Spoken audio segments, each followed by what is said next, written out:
Guys, I've got to you something that you're gonna love, something I always know that's gonna bring value into your life. I had a conversation with founder of Clamber Club. Her name is Liz Senior. We met at LinkedIn. LinkedIn is beautiful. I love LinkedIn. Connect the people all over the world. I'm in Ghana, then we connected. She's in South Africa, and man, we spoke about how she started Clamber Club, why she started Clamber Club. And we spoke about the importance of play. And what I've learned this quotation, she said, play is child's work, literally play is child's work. And she broke it down in details. What do children learn? What skills do they develop from play in nursery? And she spoke about the importance of play from a child to an adulthood, that we continue playing, we continue thrive, continue being happy because we play as adults. And we spoke about franchise, we spoke about a whole lot of beautiful things and how you can get a franchise.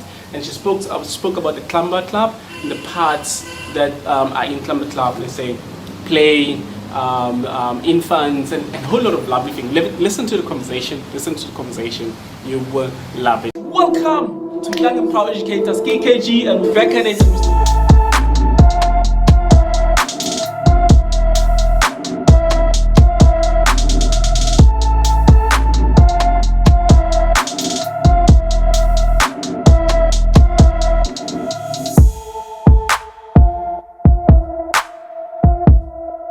Liz, you're welcome to Young and Proud Educators. We're super excited to have you in our midst, and we're fascinated by what you're doing in your program, Clamber Club. You're the founder of Clamber Club, right? I am the founder of Clamber Club, yeah. Amazing. And please tell us the story behind Clamber Club. Why did you decide to start Clamber Club, which is amazing?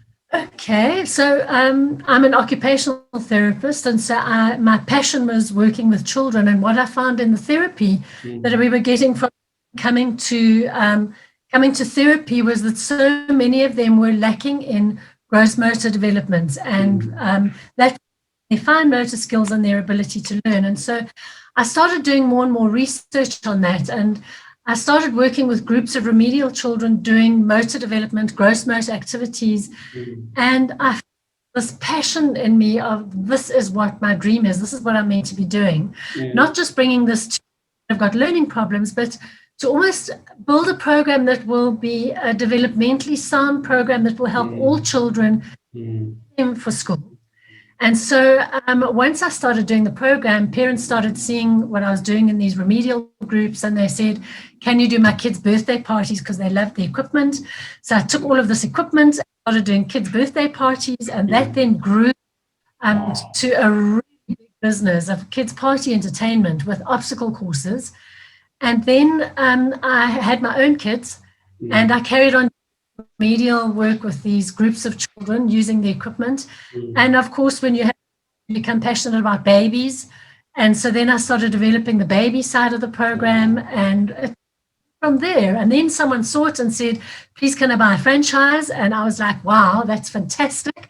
Now it doesn't just have to be a small little area. Other kids can also with a franchise. You've got so many other people from all over the place being able to experience program and benefit from it. And so it grew into this lovely franchise network, which it is today. Wow. That's amazing, Liz. That's amazing, Liz. Like, once you do something that's good, people will see it, will recognize it, and people will support it to grow. Exactly the same thing that you do. I like us, before we start talking about the franchise, just step back. At the Clamber Club, you guys are mainly practicing, looking at sensory, you're developing sensory motor skills and play. I would like us to take us through the importance of those in children. The importance of those, yeah. Okay. So if you look at, if we just sort of take the senses, because part of gross motor development is part of sensory development. And so the sense are the visual sense, hearing, smell, taste, and then a very one of those senses is the sense of movement. And that sense of movement is your balance, your coordination. It affects your gross motor skills. It's there's a sense called your vestibular sense and your proprioceptive sense. And that enables you to plan your movements, to move in a coordinated way, to know how hard you pencil or how softly you are pressing on a pencil. And it's developed from a very young age through play. And so that's why we call our program sensory and gross motor development, because it's the basis of all learning. But children don't through prescribed types of, especially the young child. You want to create a solid environment which has got all the skills that children will develop, but it's done in a playful way where children naturally go for the things that they will almost naturally learn from.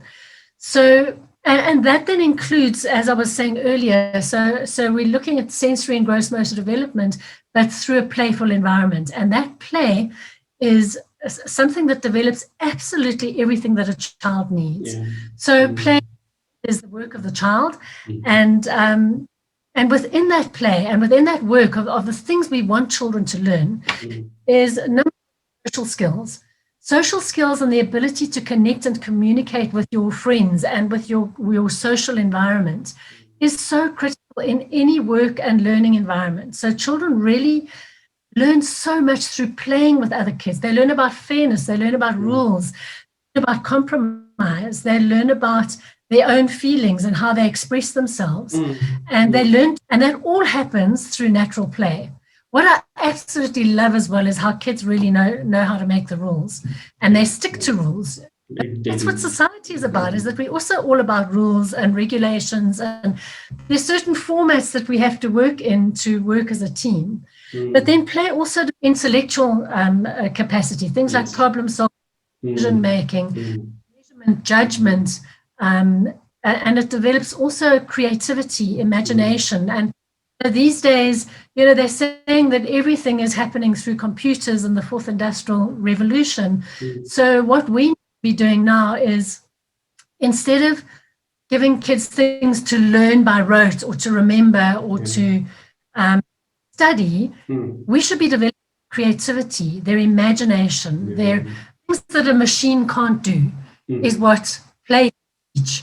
And it's the explorative play. It's when you're exploring in the play, when children are allowed to explore blocks and see what are the different things I can build with some blocks, they're learning about all the properties and weight and shape and mathematical skills and everything with it. So it's that type of creativity we need to develop in young children through play that's going to really develop us as a human race in a way. The machines are going to be doing all the other logical, knowledge-based stuff. We need to be the creators. So play to me is something that really broadens that area of development. I think even before the fourth industrial revolution and before all of that was happening, play is the most critical thing out of anything we can allow our children to do.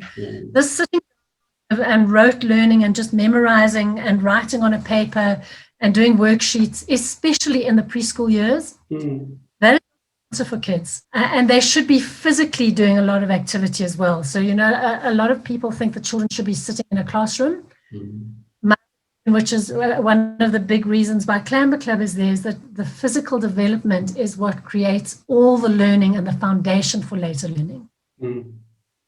I hope that makes sense. I really there's so many things I want to share. There's so many things. And if you feel like going for 5 minutes, please don't mind. We get to learn from you. And what's amazing is that we learn from someone who's on the ground doing it. We're not learning from just from someone who's talking about theory. You're talking about someone who puts theory and practicals together and implementing it in a space in your Clamber Club. And so that's what I love so much about Clamber Club, is because I'm a therapist, but what I love doing is taking the therapeutic or the learning principles and putting them into a form is playful and fun. So they don't even know that they're learning. So, I do believe that free play is so important, but as a teacher, I'm a therapist, but in the same vein for teachers as well, is that doesn't mean to say that you don't prep your work and you don't prepare the environment for the children. You can put out your puzzles, your fine motor toys. You can set up obstacle courses in the garden, but those need to be thought about. You know, what am I trying to develop here? Yeah. In my movement rings, in my lesson, when I'm doing my songs in my movement ring, although you're allowing for the play and expression and creativity and imagination, there's a structure that goes with that. And so we need to know as educators, what is the purpose that I'm trying to, every single activity and exercise we're doing, we create and then we allow the play. Yeah. So you put the toys in a certain way and you say, right, what do we do with this? How can we find different ways to explore and play with these things? And even songs, you know, if we do sort of action songs, which of course is what our YouTube channel has got, all songs in the online learning series. And I hope you enjoyed some of those. We've had so much fun making. I shared them with my daughter. I'm a 5-year-old daughter. Oh, fantastic. She loves them. She loves them. Oh, that is wonderful. That makes my day. But you know, so with that, so if, for example, you're doing a song, if you understand the principle elements, so say you say, okay, I want to develop body awareness through the song. I want to develop the two body sides. I want the child to learn about prepositions in the song. So then you would put your hands on top of your head and where's your shoulders? Hands on your shoulders. So it's on, take them off, put them on, take them off. You're learning prepositions. And then things like body awareness, you know, heads and shoulders, toes, eyes and ears. So those are, so before you just think, I'm just going to sing these songs because that's our theme, things that you can do. Crossing the body midline. As we're doing the song, you touch this hand on this side, you touch the hand on that side, or you opposite your feet. If you spin around, you're developing the, you're activating the vestibular sense, which is your balance receptor. So all of those things are teaching children, but they're doing it in a completely way where they're just thinking, oh, wow, this song is so cool, or we're just having fun with the song. But as a teacher, it's important that you know what those things are so that you can get the of what you're doing. It's fascinating that, you know, play, it can do so many things in children's growth, like the playing, they learn language, communication, negotiation, they learn almost all entire skills. And what would you recommend that play goes until which grade? Should it go up to grade 7? Oh, wow. Or where? You know, teenagers. You know why I'm asking this question? Because after listening to what you say, and I realized, because I'm teaching ICT, I realized my grade 6s, which are 12 years old, they love playing stuff. And when we play computer games, they remember everything and they love everything that we do. But when I say, okay, guys, come, let's just stop playing for 5 minutes or 10 or 20. Let's do like formal serious work. Then you'll see their faces just going otherwise. So till what age do you allow these lovely guys to play and playing once they learn? For a preschooler, play is the most time, and I would say a huge proportion of children's day should be play. But it have to always be completely unstructured play. You know, you can play with your pegboard, you can play with paint, you can. So, you know, we call it play, but it's also in a structured way. You can have structured play and unstructured play. I think as children get older, it is really important to have times they know they have to be and disciplined on certain work.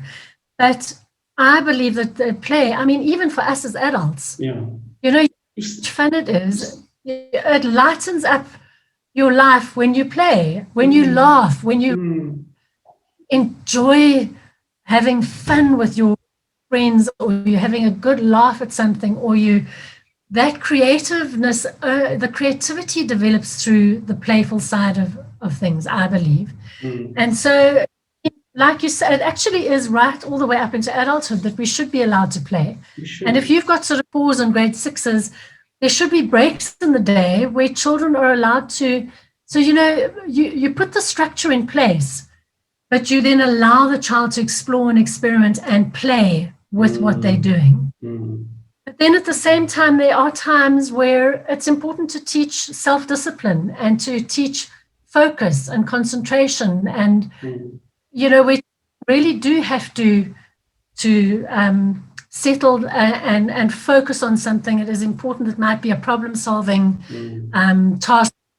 I don't believe in just a free-for-all and no structure and do what you like.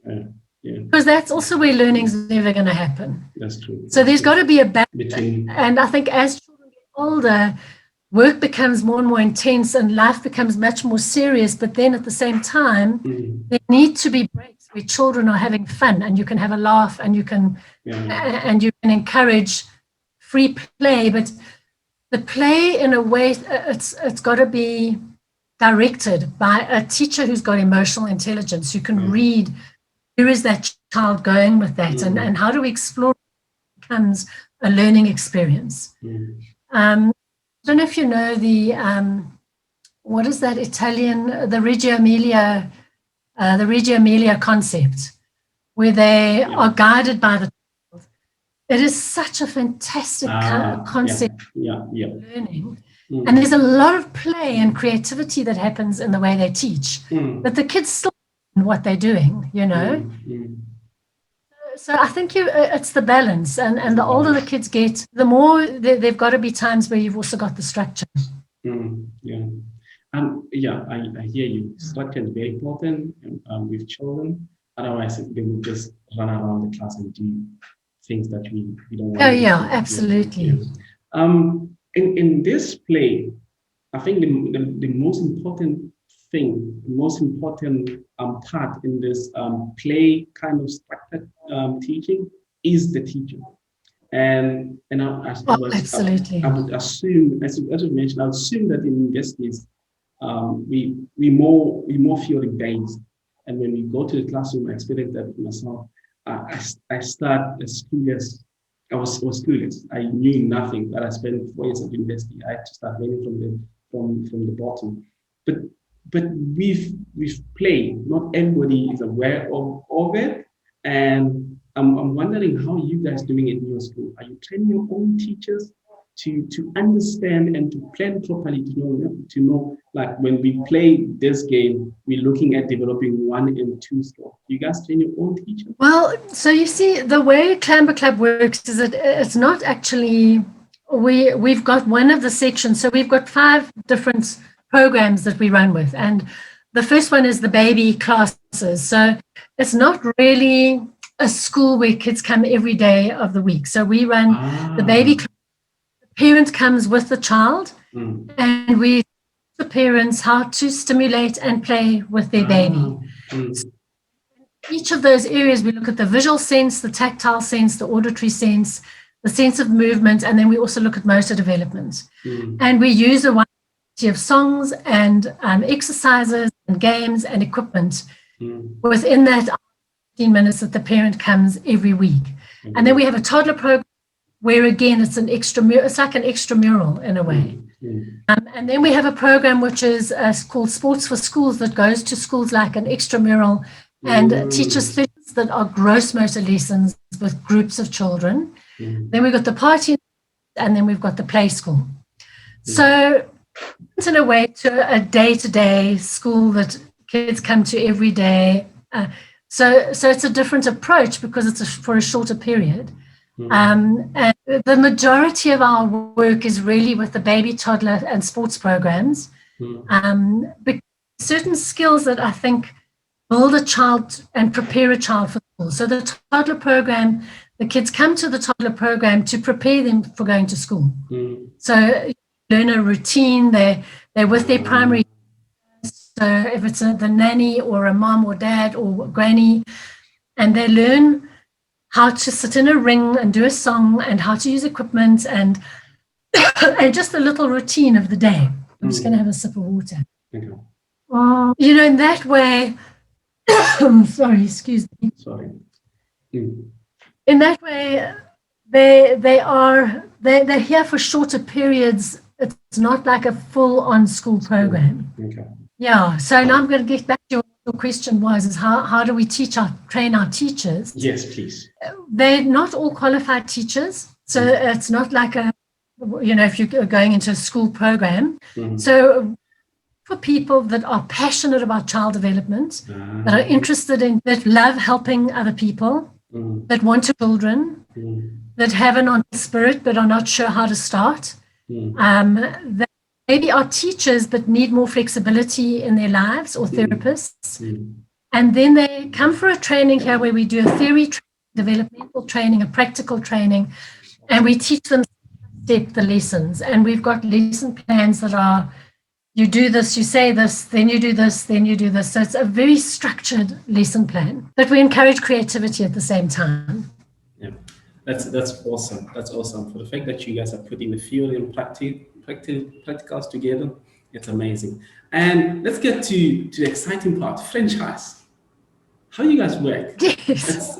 That's amazing. For the fact that you guys you believe so much in what you have, which is powerful, which is beautiful, and you want to grow it to other communities. I think it's beautiful. Yeah. How you guys go about your franchise? The first thing I wanted to also just say, Humota, was the thing of what I love about the franchising side is that it is so empowering to people. And when I started the business, and it was me on my own, I had teachers that were working for me, and I learned so much from that. But what I found was the amazing stuff they would teach me, and that they would start off with, not really knowing 100% what they were doing, but end up being way better teachers than me in the program, and me so much. And I wanted to empower people, like I saw my teachers growing, to be able to themselves, to be financially independent, to have skills. So instead of having to work all of that out themselves, to have a solid backing that would give them everything. All they needed was the enthusiasm, the passion, and the grit that it takes to start your own business. That everything else is done, like paint by numbers.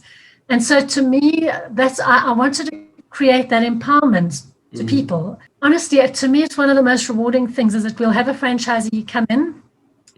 They start their business and it's, how do I do this? And oh, crikey, am I getting this right? And I've only got 3 parents that are joining me, and they end up being these incredibly successful businesswomen. It makes me so happy when I go and do, like a franchise visit, or we meet with our amazing franchisees, and things that they've become and how they've grown and how they've actually contributed to the Clamber Club program, because this is it's been a collaboration. Maybe I started it, but all the gifts that everyone else has brought along the way have created what Clamber Club is. And it's through all these people who started with a little business that had maybe 1 or 2 parents or 1 or 2 kids in their programs and grew them like franchisees, or our franchisees has got 400 kids she sees every week on her school program. So she goes to the schools. That's amazing. It's amazing. Yeah. And, for the first 2 years, she really struggled to get going, and at one stage I was even, honestly, I think maybe it's time to look for something else as well. And she was, no ways, I'm not giving this up. This is my dream. Yeah. And look what, through her own grit and her own determination and her own, and it's that sense of self-empowerment that I find so incredibly with these franchises. The franchising has been a very exciting and very fulfilling growth for me personally in business. Okay. Amazing work, Liz. The people who are listening now and they want to be part of the franchise, where can they reach you? Social media? Where can they reach you? They can look on our website, www.clamberclub.com. They can contact us through the website, or they can just email us on franchises@clamberclub.com. Amazing. But of course, is the easiest. They just contact us through the website.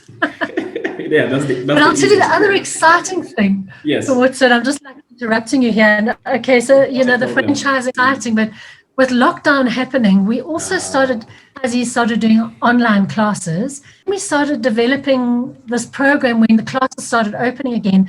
The parents loved it so much that their kids could carry on doing these online classes after their class they came to and after the party entertainment or whatever it was. And we started this online learning series, which I'm so excited because I hope that it gives teachers ideas of things that they can do with kids at school. So, we've started with circles, squares, triangles, and star shapes, and then we're going into colors, which is coming up this week. But it's really those themes with just some homemade ideas of things that you can do from home, and then songs that go with those specific themes. So I hope that teachers will also enjoy using it almost like as a resource. I'm hoping. Yeah. And it's for free. For the songs are on the internet, on YouTube for free. And I wanted that because I sort of think that, there are a lot of people that can't afford to take Clamber Club or and that can't afford to actually come to Clamber Club. It's more of it's a privilege thing because it's an extramural. It's not a school where you've got to go every day.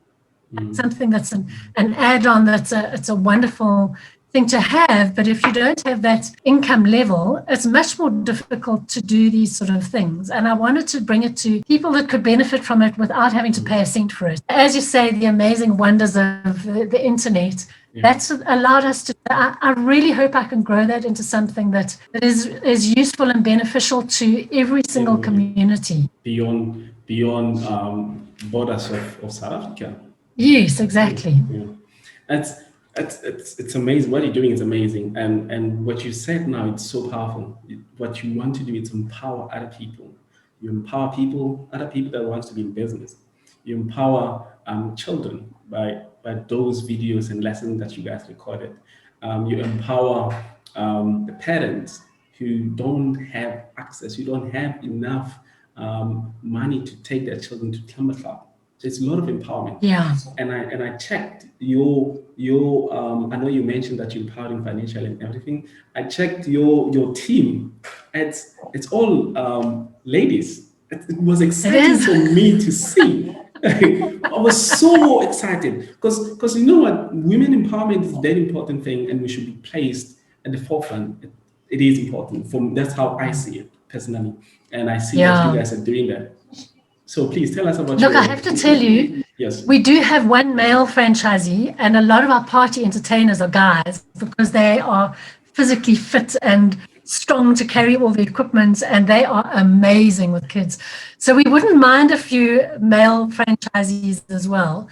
But our team, for some reason, it just has ended up being women, and it is something that's close to my heart because I suppose it's the mothering that comes with being a woman that. I feel a lot of women don't have those sort of opportunities that they can be with their kids, but at the same time, that gives them, first of all, it empowers the mom or whoever it is that's doing it to learn for her own kids. So, what is she learning for her own kids through this program we're doing? Through how am I teaching and nurturing my own children, and empowering them financially so that they've got that financial independence, no matter what happens in their lives, they've got their own business, but it's flexible enough to allow them to be a mum at the same time. But, even for people that aren't parents yet, the sports program and the party franchise, they are wonderful for people that don't have kids. Because, as long as you love working with kids or you've got a passion with kids, it doesn't have to only be moms. But I suppose that the early stages were 100%. I wanted to empower moms. Last question of the interview. Slightly going out of Clamber Club, what's your take on giving children homework? Because I know you guys are more play. What's your take on giving homework? So I'm not a huge fan of too much homework. Just my personal opinion. I don't know if it's because I think school is so intense these days that a lot of kids are not, then they get home and they've then still got all this other work. And then on top of it, you've got working parents who have the stress of having to cook, wash, clean. There's got to be time for balance where children can actually just sit and wonder and do nothing and get bored and play outside and have family time that's not pressure. If you get a parent that's coming home at 5 o'clock, and you can learn those things. But I'll tell you that there are two things that I do believe are really important to do with their children every single day, and that is reading, whether the parent reads the child at night when it's bedtime, or they get their children to read for them as they're getting older. But reading practice, absolutely so critical, because that is, you know, you need to be able to read, and mathematics. So, and simple things like you're saying with cooking, you know, you start really like, can you take out 6 potatoes for me? Yeah. Or if we lay the table, put them in pairs. Who's going to be first, second, or third? What's the steps in our cooking? And so you learn things through that. You learn about weights. You learn about shape. You know, you learn about sequence. Following instructions, sequence. Structure and following instructions. So all of that is actually maths. It is. Learn about fractions. So I'm looking more obviously at the younger child because that's really more my field. Yeah. But if you want to go into with older children, if there's anything you're going to do, I would say your reading and your basic maths, absolutely critical. Times tables, you know, seeing timetables, you know, as you're getting dressed in the mornings, because that will really help children in such a big way. But sitting down and doing 2 or 3 hours of homework every afternoon, no. That is where I think kids really should be playing. And that is children right up into their teens. Yeah. They should be playing. Yeah. Awesome. This has been a wonderful conversation. We've learned so much from you, from what you do, from the play and the importance of play in our children's life up until we reach adulthood. So thank you so much for spending time with us, Liz. We're looking forward to... Well, I just want to say thank you so much for this opportunity. It's such a privilege to speak to you, and wow, well done on the incredible organization that you've put together and that you are pioneering. It really is an amazing initiative. Thank you so much. People like you, your contributions, your knowledge, your experience, they build into that organization. So for that, I really appreciate you coming in.